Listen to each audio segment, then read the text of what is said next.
do you do when you've got a project that's got multiple different certifications or multiple different things that you're trying to achieve? That's always the challenge. And, you know, when I was working on a project where that was the case, you know, my first instinct was to go, oh my gosh, I got to do a comparison matrix because this is too complicated and it's driving me crazy. So what this really looks at is, you know, there's different rules for each one of these three things, and some of them are aligned, some of them not quite aligned. And to try to just figure out where those places of alignment are really helps to figure out what the workflow is and how you're going to accomplish these things. And actually, I love, Lana, what you just talked about with that, you know, design, specify, construct, because that was super helpful too. So LEED, just the whole building lifecycle assessment credit, is one piece of this. The ILFI zero carbon embodied carbon is another piece. And then that LEED pilot credit for procurement of low carbon construction materials was the third. So I basically was sort of looking at all three of those to see how they compared and how many different sets of rules we were going to have. So this is just kind of to nerd out on that detail stuff. So hopefully that's okay. And honestly, I've got LEED version 4 in here, although it's really much, it kind of really just makes much more sense to use version 4.1. The requirements are similar, except the thresholds are lower. So first of all, baseline building. The LEED baseline building is structure and enclosure, and then that baseline building needs to be of comparable size, function, orientation, and operating energy performance. So essentially kind of the baseline building that you might consider to be an energy baseline building is what they're getting at. And it needs to use standard design and material selection for the project location and building type. So whatever is kind of, you know, industry standard where you are, although figuring out that baseline building is kind of a little bit of a challenge, even so, because that sounds really clear, but then you get into the details. So zero carbon certification, it's the primary materials of the foundation, structure, and enclosure, which is pretty well aligned there. But you're looking at just the embodied carbon instead of the entire life cycle assessment.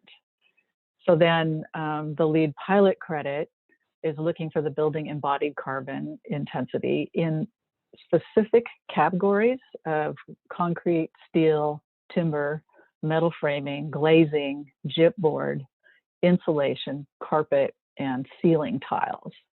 And so that is a little bit more specific and can include, you know, what's going on in the interior of the building, not just the structure and enclosure. So there's a little bit of a difference there. And then the reduction requirements, you know, where LEED version 4.0 started the scale at 10% reduction in at least 3 of the impact categories. Version 4.1 starts you off with just do the LCA, which is really helpful. And it's a great entry point to just say, okay, let's just get through doing an LCA the first time. If there's anybody on the call who's in that position, it's great because you can just do an LCA at whatever point in the project, you know, you can get it. And it's accepted as a, you know, it's an accomplishment, really. But then, of course, the bigger accomplishment is to do exactly what Lana was talking about, is to use that LCA to optimize and make the building better. But that LCA needs to include global warming potential, and then 2 other categories where you're making reductions of 5 or 10%. The zero carbon certification wants you to show a 10% reduction in carbon emissions from those primary materials, and use, let's see, all permanently installed materials with no specific, you know, categories or particular materials noted. And then, of course, then the LEED pilot credit has got those same 2, 3, 4, 5, like 9 or 10 categories of materials that are all part of that. And then using the EC3 pathway with the EPDs and the Carbon Leadership Forum methodology, and kind of doing that construction part of the workflow to come out with a building that reduces by 30 or more % of the embodied carbon.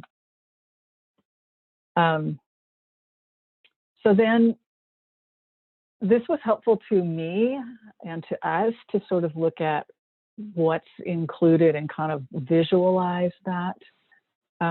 They all include the foundation and structure, and they all include the enclosure, although the LEED pilot credit includes just specific categories in the enclosure.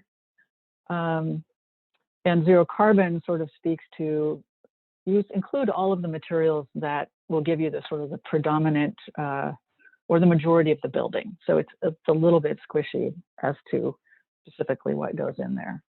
And then the interior actually only shows up in the zero carbon and the pilot credit based on those, categories of materials. Like, so the pilot credit includes, carpet, ceiling tile, gypboard, steel studs, insulation, and those are all, going to be predominantly showing up in the interior. So the next point of comparison here is in the life cycle, which is pretty similar, except that the zero carbon certification is kind of a minimum 50-year life cycle. So really hadn't decided whether that warrants a second run of a model or whether we just use a 60-year life cycle and just, I guess it probably depends on whether it's close to the thresholds that we wanted to hit or not. But I personally speaking, I'm sort of thinking that we use the same life cycle for all of these, and then just adjust if we have to for some reason.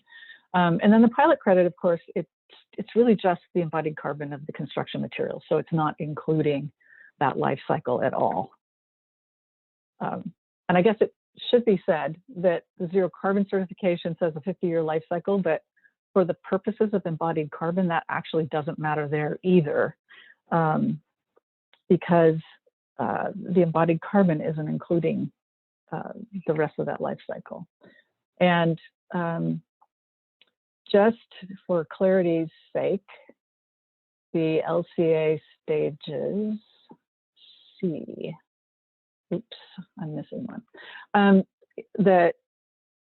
The construction part, the early embodied carbon, we're talking about, A1 through A5, and then all the rest of it shows up in building use and operations, and then C would be the kind of the demolition and what happens after the life of the building, and then D is where things, like the benefits of carbon sequestration would show up, or energy recovery, or any of those other things.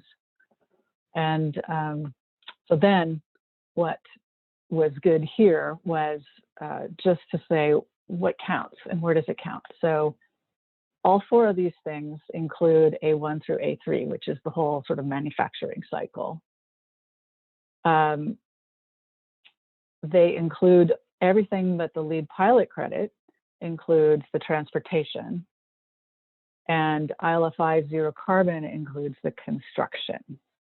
So, and then the LEED LCA credits include all of the use and the end of life cycles as well. So it's really just kind of interesting to look at where these differences are, and then you can kind of go through and say, okay, what does that mean to our process? Is there anything really different here? What what are we going to exclude, or what are we going to include in our models? How many different ways do we have to look at that model? So for instance, we were using Tally for the LCA part, and we ended up really using the EC3 outcome-based, the actual building information for both the zero carbon certification and then the LEED pilot credit. So it's the tools are compatible, and I too am really looking forward to seeing what happens as Tally and EC3 start to kind of get themselves aligned and figure out what happens there. I think the only reason, for instance, that the A5 is not necessary in here is that it doesn't necessarily show up in the Tally program. So although I think you can include it.